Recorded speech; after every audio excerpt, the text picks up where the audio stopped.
یہیں چھوڑ دو. تو حضرت ابو الحسن بن طیحان کھڑے ہو گئے, یا رسول اللہ اگر یہ سب کچھ ہو جائے جو عباس ہمیں ڈرا رہا ہے تو ہمیں ملے گا کیا؟ آپ نے کہا تمہیں جنت ملے گی. کہنے لگے پھر کوئی مسئلہ نہیں, سبحان اللہ. ہاتھ بڑھائیے. تو آپ نے ہاتھ بڑھایا تو سب سے پہلے حضرت ابو الحسن اور دوسری روایت میں برا بن معرور, ان دونوں میں سے کسی ایک نے آپ کے ہاتھ پر بیعت کی, باقی 70 نہیں. عورتیں آگے بڑھی, منی عمارہ نے کہا نہیں میں عورتوں کو ہاتھ نہیں لگاتا, تمہاری بیعت ہو گئی. تو عبداللہ بن رواحہ کہنے لگے یا رسول اللہ حملہ کر دیں مکے والوں پر؟ آپ نے کہا نہیں ابھی نہیں, ابھی تم خاموشی سے اپنے خیموں میں چلے جاؤ. اب یہ سارے نوجوان تھے جو مدینے کے بڑے لوگ تھے, ان کو پتہ ہی نہیں تھا, جو بڑے سردار تھے. تو شیطان نے مینا کی پہاڑی پہ کھڑے ہو کے چیخ لگائی, مکے والوں تمہارے خلاف یثرب والوں نے سازش کر دی, تمہیں قتل کے منصوبے بن گئے. تو جب آواز گونجی تو صبح ہوئی تو انہوں نے یثرب کے سردار بلا لیے, کیا کر رہے ہو ہمارے خلاف؟ ان کو تو پتہ ہی نہیں تھا, تو سارے نوجوان کر رہے تھے. انہوں نے کہا اللہ کی قسم ہم تو کچھ بھی نہیں کر رہے ہیں. تو پھر اسی رات کو ہی صحابہ مدینے والوں نے کہا یا رسول اللہ اب آپ ہمارے پاس ہمارے شہر آئیں. تو آپ نے کہا اچھا انشاءاللہ جب اللہ اجازت دے. تو حضرت ابو الحسن پھر کھڑے ہو, یا رسول اللہ ایک بات تو بتا, ہم آپ کو اپنے ساتھ لے جائیں, کل اللہ آپ کو فتح دے, آپ کا شہر بھی فتح ہو جائے, عرب بھی فتح ہو جائے, تو آپ پھر ہمیں چھوڑ کے مکے واپس تو نہیں جائیں گے, ہمارے ساتھ ہی رہیں گے نا. تو آپ مسکرائے اور آپ نے فرمایا کہ اب المحیا محیاکم والممات مماتکم, اب میرا مرنا بھی تمہارے ساتھ ہے, میرا جینا بھی تمہارے ساتھ ہے. کیا خوش نصیب لوگ تھے, کیا عظیم لوگ تھے. وہاں پھر یہ ترکوں نے مسجد بنا دی تھی اس جگہ پر, تو وہاں میں نے جا کے ہماری بلڈنگ کری تھی, تو میں وہاں عصر کی نماز وہاں جلدی ہوتی ہے, میں پیدل 3-4 کلومیٹر چلتا وہاں پہنچ گیا, وہاں بیٹھ گیا. تو مغرب کی نماز کو میرا خیال تھا کہ میں اذان دے کے پڑھوں گا, تو وہ اتنے میں پولیس والے بھی آ گیا, تو وہاں میں نے جماعت کرائی. اس جگہ پر مجھے یہ شرف حاصل ہے کہ جہاں میرے نبی کے ساتھیوں نے بیعت کی تھی وہاں میں نے مغرب کی جماعت کروائی. سبحان. تو جب محرم کا مہینہ آیا اور 14واں سال شروع ہو گیا, تو اللہ کی طرف سے حکم آیا کہ اب ہجرت کی جائے. اب لوگ ہجرت کرنے لگے, صحابہ چھپ چھپ کے. ابو بکر نے اجازت مانگی, آپ نے کہا نہیں. تو کہنے لگے کیا میں آپ کے ساتھ جاؤں گا؟ کہنے لگے ہاں تم میرے ساتھ جاؤ گے. تو وہ رونے لگے, کہنے لگے میں نے ایک اونٹنی بھی پالی ہوئی ہے اسی کام کے لیے, آپ کو ہدیہ دوں گا. کہا نہیں میں اس کے پیسے دوں گا. حضرت عمر رضی اللہ عنہ نے اجازت مانگی, آپ نے دے دی. باقی سب چھپ کے جا رہے تھے. حضرت عمر نے ہتھیار سجائے, زرہ پہنی, ترکش میں تیر ڈالے, تلوار نیام میں ڈالی, نیزہ پکڑا اور ڈھال لٹکائی اور آ گئے بیت اللہ میں. آ کے طواف کیا. سارے قریش بیٹھے تھے, کہنے لگے جو یہ چاہے اس کی بیوی بیوہ ہو, بیٹے یتیم ہوں اور اس کی ماں روئے, آؤ میں جا رہا ہوں, مجھے روک کے دکھا. کوئی ایک بھی نہیں اٹھا. تو محرم گزر گیا, ہجرت چل رہی ہے. سفر گزر گیا, ہجرت چل رہی ہے. 27 سفر جمعرات کا دن آپ ابو بکر صدیق کے گھر گئے. فرمایا کہ ہجرت کا حکم آ گیا. تو کہ میں آپ کے ساتھ ہوں. آپ نے کہا تو میرے ساتھ. تو رات کے پچھلے ٹائم نکلیں گے ہم. ادھر قریش آپس میں اکٹھے ہوئے, انہوں نے مشورہ کیا کہ یہ ویسے قابو میں نہیں آئے گا, اسے قتل کر دو. تو ایک قبیلے, ہر قبیلے کا ایک آدمی گھیرا ڈال لے, جب یہ گھر سے باہر نکلے تو اس کو قتل کر دیا۔ اتنی ان میں بھی غیرت تھی کہ گھر کے اندر گھس کے نہیں قتل کرتے تھے، عورتوں کو نہیں قتل کرتے تھے، بچوں کو نہیں قتل کرتے تھے۔ یہاں دیکھو کیا مسجدوں میں گھس کے مار دیتے، بدبخت ہو گئی امت کا نصیب سو گیا۔ تو آپ نے حضرت علی کو اپنی جگہ لٹایا صحن میں، اور پچھلی رات آپ اٹھے اور آپ نے مٹی اٹھائی، وَجَعَلْنَا مِن بَيْنِ أَيْدِيهِمْ سَدًّا وَمِن خَلْفِهِمْ سَدًّا فَأَغْشَيْنَاهُمْ فَهُمْ لَا يُبْصِرُونَ۔ ایسے پھینک ہم نے ان کے آگے پیچھے دیواریں کھڑی کر دی، انہیں اندھا کر دیا، تو آپ ان کے بیچ میں سے گزر گئے، ان کو نظر ہی نہیں آیا۔ ہر ایک کی آنکھ میں وہ مٹی پڑی اور وہ ریت ہے، اور سارے تھوڑی دیر کے لیے ان کو نظر آنا بند ہو گیا۔ تو شیطان نے نعرہ لگا، وہ نکل گیا جے، نکل گیا جے۔ تو انہوں نے دیکھا دروازے سے تو حضرت علی سوئے ہوئے تھے اوپر چادر لے کر، تاکہ پتہ نہ چلے۔ کہنے کہ نہیں ہوتا وہ کیا ہے، کہ چلو بٹا مارو۔ تو انہوں نے پتھر مارا تو حضرت علی نے ہائی کی، تو 3-4 پتھر مارے، تو ہر دفعہ وہ زور سے لگتا آپ کی ہائی نکلتی۔ جب صبح ہوئی تو وہ تو حضرت علی تھے، تو کہنے لگا تیرا بھلا ہو گیا، ہمیں تو رات کو شک پڑ گیا تھا کہ یہ محمد نہیں ہے، کیونکہ اس کو جتنے بھی پتھر پڑتے تھے وہ ہائے نہیں کرتا تھا۔ تمہاری ہائے سے ہمیں شک پڑ گیا تھا کہ یہ وہ نہیں ہے، بتا کدھر ہے، ان کی پٹائی شروع کر۔ تو میں اندر پہ ہے، میں نے کیا پتا کہ باہر جا کے دیکھو۔ تو آؤ وہاں سے نکلے تو ابو بکر صدیق نے کہا یا رسول اللہ، میں نے ایک غار تلاش کیا ہوا ہے، ہم پہلے وہاں جائیں گے، وہاں ہم جا کے چھپیں گے، پھر جب ہماری تلاش ذرا ٹھنڈی پڑے گی پھر ہم نکلیں گے۔ اب یہ راستہ ہے مدینے کا، اور یہ ہے غار ثور کا، یہ یمن کا راستہ ہے، یہ مدینے کا راستہ ہے۔ تو ابو بکر صدیق آپ کو لے کر چلے، اور ہمارے نبی پنجوں پہ چل رہے تھے، پنجوں میں، کہ اس کو کھوجی ہوتے تھے، جو پاؤں کا نشان دیکھ کر آدمی تک پہنچ جاتے تھے۔ ہمارے دادا کا اونٹ گم ہوا تھا، اور ذمہ دار کی چوری ہونا اس وقت بڑی بےزتی ہوتی تھی کہ بھئی فلانے میاں کی چوری ہو گئی۔ تو میرے دادا نے کھوجی کو لیا، اور 7 آدمی چلتے تھے، اور تلمبا سے چل کے ڈیرہ غازی خان جا کر وہ چور تک پہنچ گئے، چونکہ سب کچی سڑکیں تھیں، تو وہ کھوجیوں وہ پاؤں کا نشان دیکھتے دیکھتے دیکھتے ڈیرہ غازی خان اور اس سے آگے چوٹی۔ تو آپ ایسے چل رہے تھے، ایسے۔ ابو بکر کبھی آگے چلتے کبھی پیچھے چلتے، کبھی آگے چلتے کبھی پیچھے چلتے۔ ہم نے کہا ابو بکر یہ کیا کر رہے ہیں؟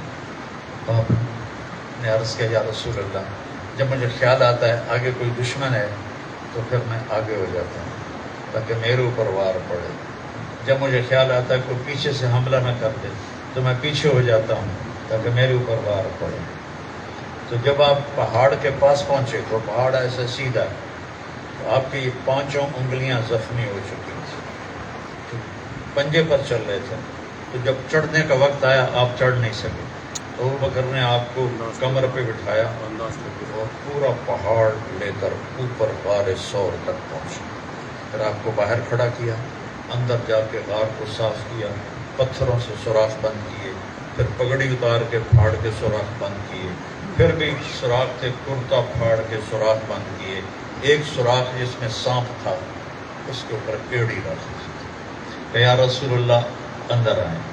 اندھیرے میں آپ کو پتہ نہیں چلا کہ ابو بکر کا نہ کرتا ہے نہ پگڑی ہے۔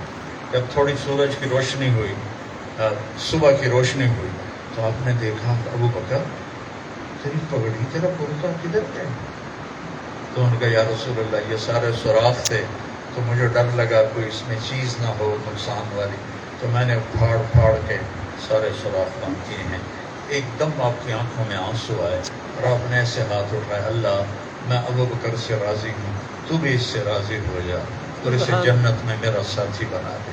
ساتھی جبریل ہے یا رسول اللہ، اللہ تعالیٰ فرما رہے ہیں کہ آپ خوشخبری دے دیں ابو بکر کو کہ ہم اس سے راضی ہو گئے ہیں، تو جنت میں آپ کا ساتھی بنا دیا ہے۔ اور وہاں وہ جو سانپ تھا وہ سانپ آپ کو ڈس رہا تھا. تو بعض علماء نے لکھا ہے کہ وہ جو سانپ تھا وہ اس لیے ڈس رہا تھا کہ ایڑی ہٹا مجھے بھی دیدار کرنا ہے. وہ آپ کا دیدار کرنا چاہتا تھا اس لیے وہ ڈس رہا تھا. تو جب آپ کے آنسو نکلے درد سے تو آپ کی گود میں تھا سر ہمارے نبی کا, تو آنسو چہرے پر بڑے تھا. کیا ہوا؟ آج سانپ نے کاٹا. آپ نے ایسے تھوک لگایا, زہر سارا ختم ہو گیا. تو صبح ان پنجوں کو دیکھ کر کھوجی چلتے چلتے چلتے غار ثور پہ پہنچ گئے. ایسا علم تھا یہ. اب تو مٹ گیا, سڑکیں پکی ہو گئی.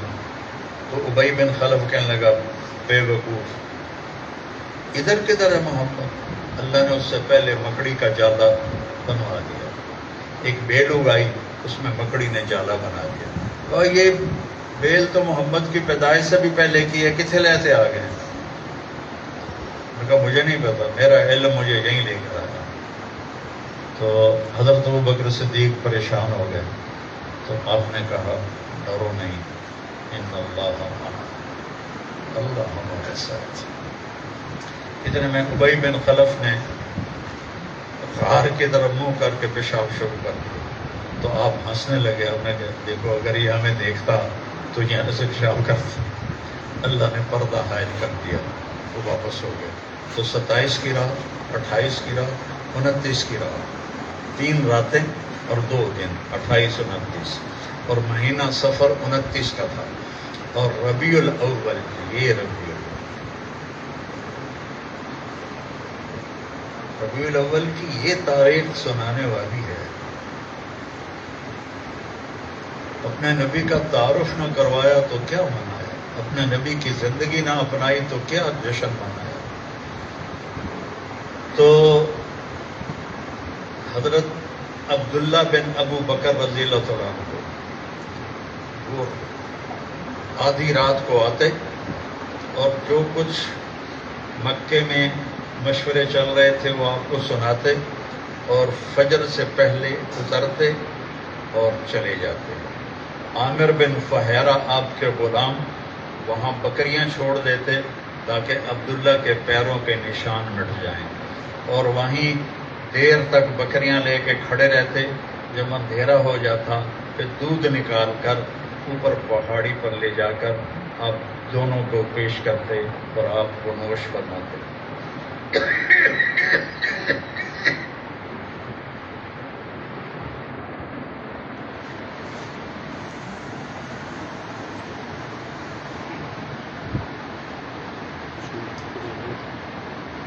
یکم ربیع الاول, ربیع الاول کو یوں بھی یاد کرنا چاہیے جو میں سنا رہا ہوں. یکم ربیع الاول صبح صادق کے وقت آپ نکلے غار سے, اور ابوبکر صدیق کے غلام عامر بن فہیرہ وہ 3 اونٹنیاں لے کر آئے, اور عبداللہ بن اریقط ابوبکر صدیق کے دوست تھے, کافر تھے لیکن صحرائی راستوں کو جانتے تھے, وہ رہبر بنے. آپ نے مکے کو دیکھا ایسے تو وہ کہیں ٹمٹماتے چراغوں کی لو نظر آ رہی تھی. تو آپ نے دیکھ کر بڑی حسرت سے کہا یا مکہ ما اطیبک من بلد واحبک الی لولا ان قومی اخرجون منک لما سکنت غیرک. اے مکہ تو مجھے کتنا پیارا ہے, تو مجھے کتنا محبوب ہے, کاش میری قوم مجھے نہ نکالتی, میں تمہیں چھوڑ کے کبھی نہ جاتا. اسی وقت اللہ نے قرآن اتارا, ان الذی فرض علیک القرآن لرادک الی معاد. میرے محبوب ایک دن آئے گا آپ کا رب آپ کو شان کے ساتھ مکے واپس لائے گا. پھر آپ 8 دن کا سفر کر کے 8 ربیع الاول کو آپ کو پہنچے,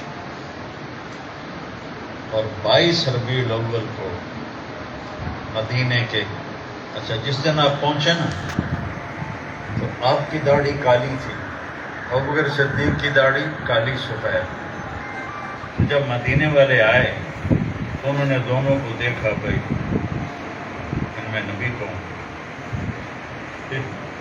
مظفر گڑھ میں میرا بیان تھا تو میں پہلی دفعہ گیا تھا، وہاں مرکز کا افتتاح تھا تو رائمنڈ سے میری تشکیل ہوئی تھی، تو میرے ساتھ راجہ امیر سلطان رحمۃ اللہ علیہ ہمارے علاقے کے بڑے زمیندار تھے، وہ بھی تھے، ہماری زمیندارہ جماعت میں چلتے تھے۔ ان کا اتنا چوڑا چہرہ، لال سرخ رنگ، بڑی پگڑی باندھتے تھے، چٹی سفید داڑھی اور ایسے بڑے ڈیل ڈول والے، اور میں کسی وجود میں تھا تو ایک آدمی آیا اور ہمیں دیکھنے لگا، کبھی مجھے دیکھے کبھی انہیں دیکھے۔ اب وہ اندازہ لگا رہا تھا کہ ان میں مولانا طارق جمیل کو ادھر دیکھے کبھی ادھر دیکھے، ادھر دیکھے کبھی ادھر دیکھے، اور اس نے سوچا ہے سکا جا تو ہو نہیں سکتا، ایڑا بیٹھا ہے، بڑا پگڑ ہے، چٹی داڑھی، یہ ہے مولانا طارق جمیل۔ اس نے اس کے ساتھ مصافحہ کیا، میرے ساتھ کیا ہی کوئی نہیں، نکل راجہ صاحب جس نے میں ممبر تے بان آیا نا پھر اس بڑا بچی ہونا بھی اے میں کی مصافحہ ہی غلط ہو گیا۔ تو جب آپ قباء پہنچے تو مدینے والے آئے تو انہوں نے دیکھا ایک کی کالی داڑھی ہے، ایک کی سفید اور کالی، تو انہوں نے سمجھا کہ یہ چٹی داڑھی والا ہی نبی ہوگا، سارے ابوبکر سے مسافے شروع ہو گئے۔ انہوں نے نہیں بتایا کہ میں نہیں ہوں۔ مسافہ کا رش پڑنا اتنی تکلیف والی چیز ہے کہ مجھے پتہ ہے یا میرے رب کو پتہ ہے، تو وہ مسافے ہوتے رہے اور وہ بھی مسافے کرتے رہے، آرام سے بیٹھے رہے۔ تھوڑی دیر کے بعد آپ پر دھوپ آئی، آپ ایک چٹان کے نیچے تھے، اس وقت دوڑ کے گئے اور آپ کے اوپر چادر کا سایہ کر دیا، تو پھر مدینے والوں کو پتہ چلا کہ ساڑھے تو مسافر ہی غلط ہوتے ہیں، نبی طاہر بیٹھا رہے۔ پھر 22 ربیع الاول کو آپ جمعے کے دن 2 ہفتے وہاں قیام کیا، مسجد قباء بنائی، اور 22 ربیع الاول کو آپ مدینے میں داخل ہوئے۔ قربان جاؤں اس زمانے کی فصاحت پر، ادب پر۔ ایک گھاٹی تھی ثنیۃ الوداع، جس سے اتر کے نیچے مدینے آتے تھے، تو مدینے کے 500 نوجوان تیر تلوار سے مسلح آپ کی اونٹنی کو گھیرے میں لیا ہوا اور آپ کے ساتھ چل رہے تھے۔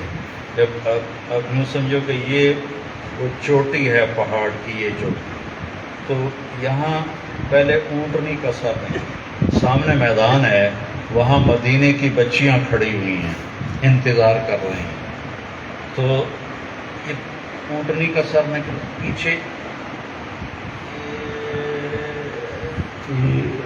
یوں میرے نبی کا سر نکلا تو ایک دم سب کی زبان پر،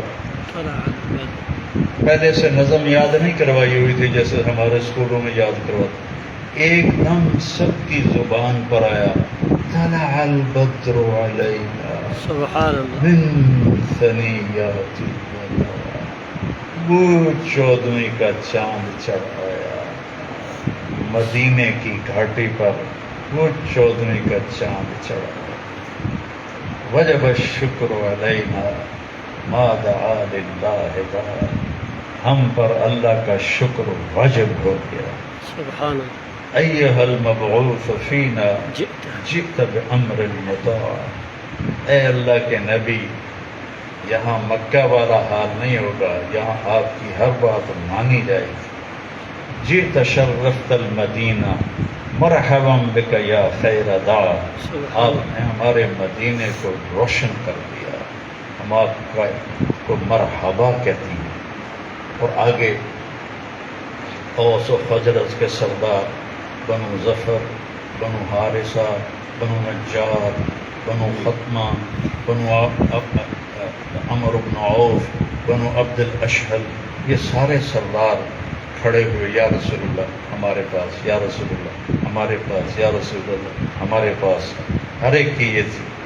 اور آپ کی تمنا تھی کہ میری دادی جس خاندان سے تھی میں وہاں جا کے قیام کروں، لیکن کہتے ہوئے خیال ہار چھوڑ دی، رسی چھوڑ دی، فَدَعُوهَا فَإِنَّهَا مَأْمُورَةٌ کہ اس کو چھوڑ دو، میرے اللہ کو جہاں منظور ہے یہ وہاں جا کے رک جائے گی۔ تو وہ سارے سردار ہمارے پاس، ہمارے پاس، ہمارے پاس، وہ جا کے ایک کھلے میدان میں بیٹھ گئی جہاں آپ کی مسجد بنائی گئی۔ وہ 2 یتیم بچوں کی مسجد کی جگہ تھی، اور اسعد بن زرارہ جو پہلی بیعت میں تھے وہ ان کے متولی تھے۔ تو یہ میں بات کی بات ابھی بتا دوں، یہاں آپ نے مسجد بنانے کا ارادہ فرمایا اور پتہ کروایا کہ یہ کس کی زمین ہے۔ تو حضرت اسعد بن زرارہ نے فرمایا کہ جی یہ ان یتیم بچوں کی ہے اور ہم آپ کو گفٹ کرتے ہیں، ہدیہ کرتے ہیں۔ کہ نہیں، یتیم کا مال ہم ہدیہ نہیں لے سکتے، قیمت لگواؤ۔ قیمت لگی 7 دینار۔ تو آپ نے فرمایا ہم آپ کو 9 دینار دیں گے، 9 دینار دیں گے۔ ہمارے یہاں جو بیچارہ کوئی پھنس جاتا ہے نا، تو ایک مجھے پراپرٹی ڈیلر کہنے لگا کہ یہ بڑی بڑی پارٹیوں والے مجھے آ کر کہتے ہیں کوئی مرغا تو نہیں پھنسے، میرا دل کٹ کے رہے گا۔ مرغا تو نہیں پھنسے کیا مطلب؟ کہ کسی کو گھاٹا پڑ گیا ہے اور وہ اپنا گھر بیچنا چاہتا ہے یا فیکٹری بیچنا چاہتا ہے تو اونے پونے میں خرید لیں ہم اسے۔ ایسی سنگ دلی آ گئی ہے۔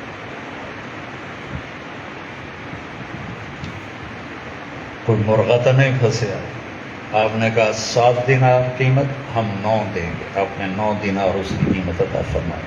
تو وہ اونٹنی وہاں بیٹھی، اس کے بعد وہ کھڑی ہوئی اور اس نے ایسے دیکھنا شروع کیا جیسے کوئی پہچان نہیں ہو، اور سب کے دل تھک تھک تھک تھک، دیکھو بھائی کتنے گئی، دیکھو بھائی کتنے گئی، کتنے گئی، کتنے گئی۔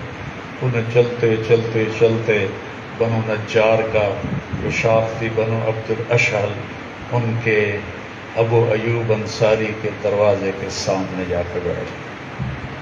تو ابو ایوب انصاری کے بھاگ جاگے، اللہ تعالیٰ نے انہیں میزبانی کا شرف بخشا، اور پھر آپ 10 سال آپ نے قیام فرمایا، اور نبوت کے وہاں آپ 11ویں سال، وہاں 13 وہاں تھے، 10 یہاں 23، لیکن 11واں سال محرم صفر شروع ہو کر پھر آپ کی واپسی بھی 12 ربیع الاول کو ہوئی، اور آپ اللہ کا پیغام مکمل کر کے دنیا سے چلے گئے اور ہمارے ذمے لگا گئے فَلْيُبَلِّغِ الشَّاهِدُ الْغَائِبُ کہ میرا یہ پیغام آگے پہنچانا تمہارے ذمے ہے۔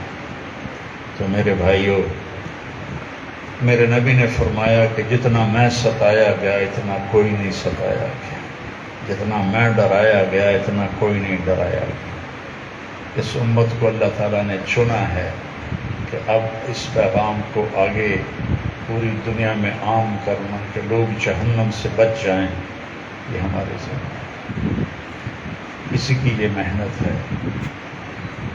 ایک تو میں یہ گزارش کروں گا، ماشاءاللہ میرا سر درد مجھے بولنے نہیں دے رہا، لیکن میں جتنے نوجوان آئے ہوئے ہیں میں ان کی وجہ سے زبردستی اپنے آپ کو بلوا رہا ہوں۔ اب سب ہمارا سرمایہ ہو، ہمارے ملک کا سرمایہ ہو، قوم کا سرمایہ نوجوان ہوتے ہیں۔ آپ سے بھی اور سب سے ایک تشکیل میں نقد چاہتا ہوں کہ میں اور آپ مل کر آج اپنے گناہوں پہ توبہ کریں۔ یا اللہ، کیا خیال ہے؟ نیت کرتے ہو؟ جی، تو میرے ساتھ کہو یا اللہ میری توبہ، یا اللہ میری پھر توبہ، کہو یا اللہ میری توبہ، یا اللہ میری توبہ، پھر کہو یا اللہ میری توبہ، یا اللہ میری یا اللہ ہم نے تیری بارگاہ میں توبہ کی ہے، ہماری توبہ قبول فرما۔ آمین، یا اللہ چاہے جھوٹ موٹ کی ہے پھر بھی قبول فرما۔ آمین، یہ ہماری نوجوان نسل ہے،